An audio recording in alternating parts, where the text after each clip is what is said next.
Hello, I'm back, and I'm back with this topic that is to find the rate of change that is in topic of application of derivative. इसके पहले दो lectures में हम लोग already basics how to differentiate, what is the definition of differentiate, किस तरीके से differentiation करते हैं, ये सारी चीजें हम पहले दो लेक्चर में सीख चुके हैं। इसके पिछले लेक्चर में how to chain apply chain rule, इस चीज को भी हम सीख चुके हैं। ठीक है, अब हम लोग अब इन सारी चीजों को जो भी पिछले दो लेक्चर्स में हमने सीखा, अब उसको अप्लाई करेंगे, that is to find the rate of change. Rate of change को पहले एक बार समझ लेते हैं। ठीक, किसका बेसिक मतलब क्या है आपको बहुत छोटा सी बताऊंगा। आप बात कर चुके हैं dy by dx, dy by dx represents आपका क्या चीज, स्लोप या फिर थोड़ा स्मॉल चेंजेस। तो एक बार इस चीज के ऊपर हम लोग बात करते हैं, ध्यान से देखना, समझने की कोशिश करना। This is y, this is x, and let's say मैं यहां पर अगेन मैं वही चीज बनाता हूं y and x, and now one function is like this and one function is like this।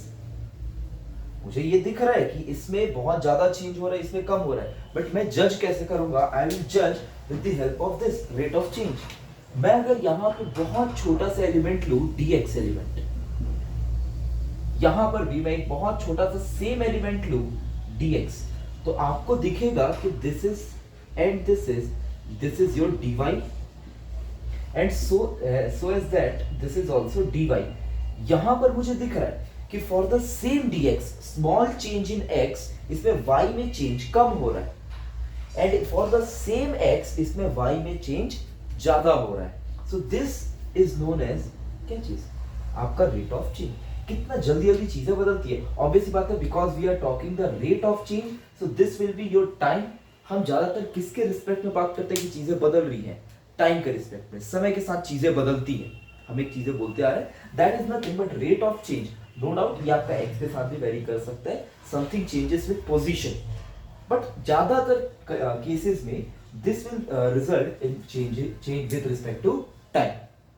Time के साथ चेंज के लिए हम लोग बात करते हैं। चलिए इसको नोट करिए, मैं आपको कुछ एग्जांपल्स देता हूं, आपके पीवाईक्यूज के एग्जांपल हम करेंगे, सारे पूरे फिजिक्स मिला के। नोट करिए।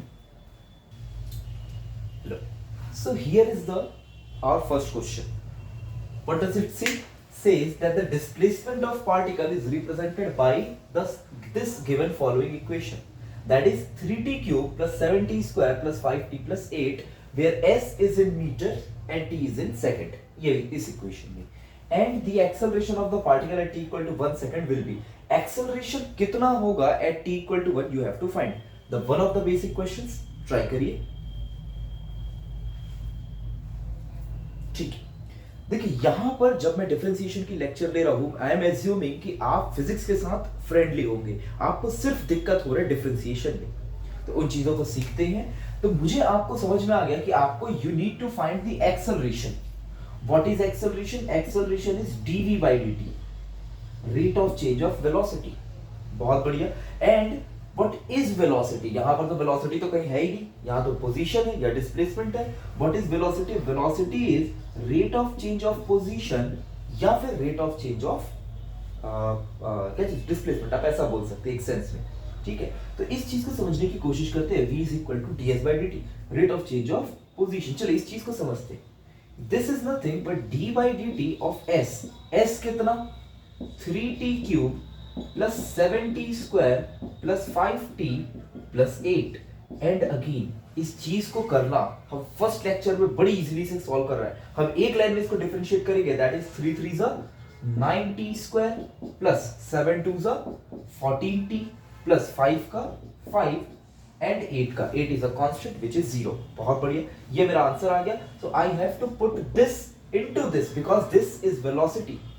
सो acceleration will be d by dt, यहां पर पुट करिए, तो 9t square plus 14t plus 5, इसको आपने क्या किया, यहां पुट किया।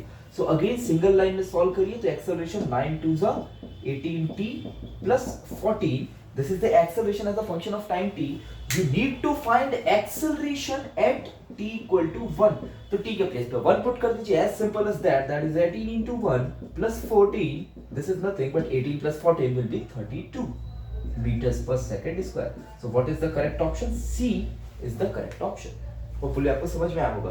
अगर आपको प्रॉब्लम हो रही है कि मैंने इसको एक लाइन में कैसे कर दिया, तो you need to see the lecture 1 of differentiation.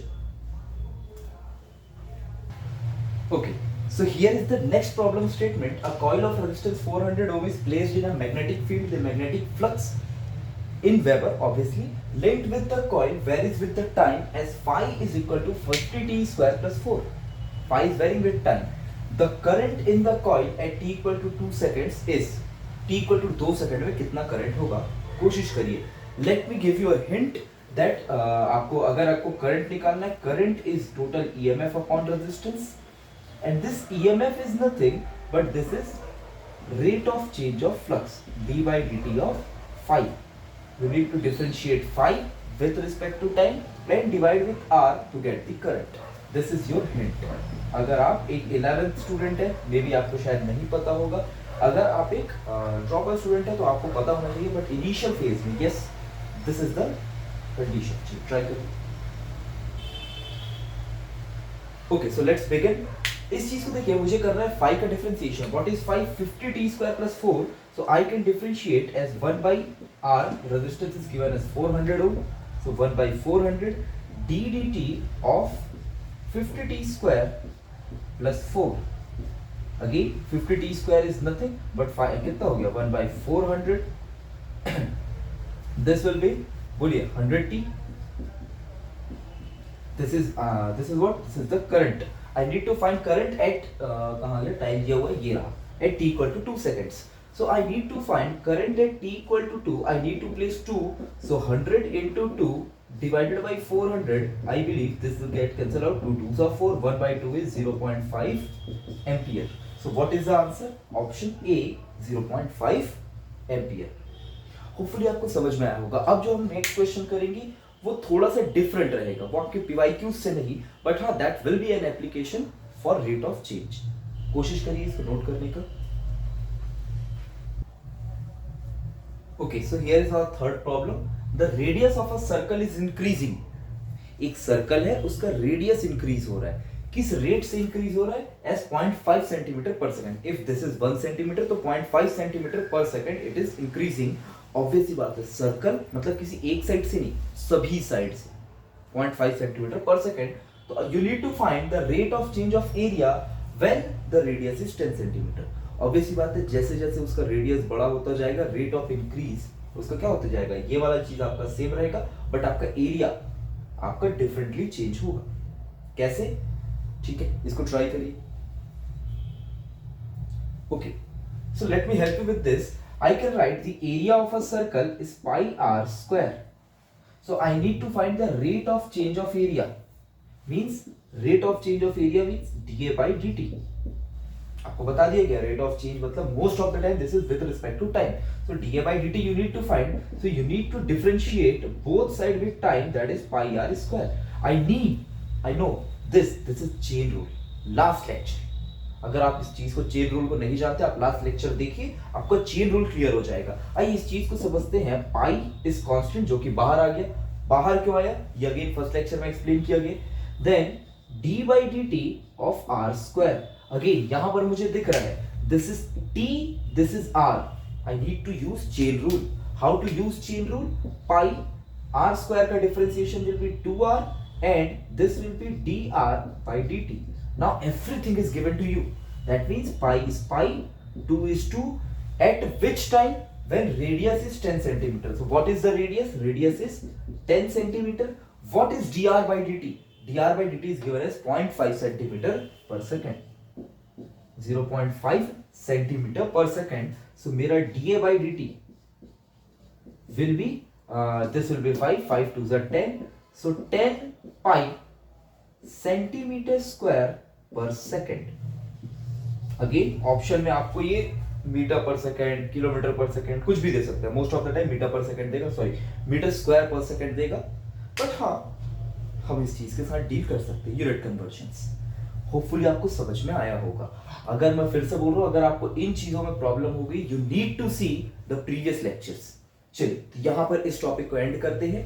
Next lecture में हम सीखेंगे the maximum and minimum. Hope so आपको चीजें समझ में आई होगी. गुड नाइट सभी को.